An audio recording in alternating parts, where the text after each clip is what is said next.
Sembla un poble com qualsevol altre, veritat. Amb una fàbrica que li dona la vida i amb una serra tan quotidiana i alhora tan misteriosa. Així està el poble que busqué, la Vall.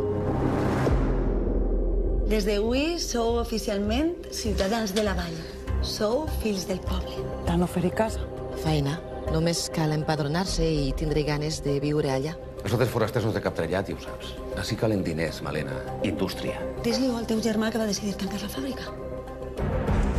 Una serra tan nostra, tan perillosa, tan fosca. El pare va començar això quasi com un joc, no? Contar la seva història a través de la gent. Sí, en principi, sí. I en acabant? Una obsessió. I al cap i a la fi que és un poble. Un poble és convivència. He pensat en tornar a obrir la fàbrica. I això significa faena per a tots els fills del poble. Guardar les aparences, les formes... Esta ha de ser la bona, Laura. Si torna a passar, no sé si en quedaran forces.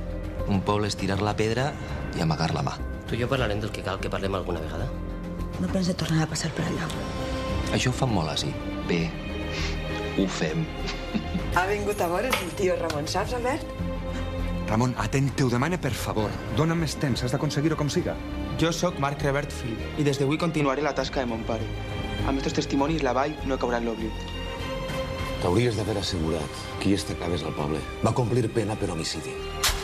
El xiquet, l'he perdut, Albert, ajuda'm, per favor. Mireu aquest home.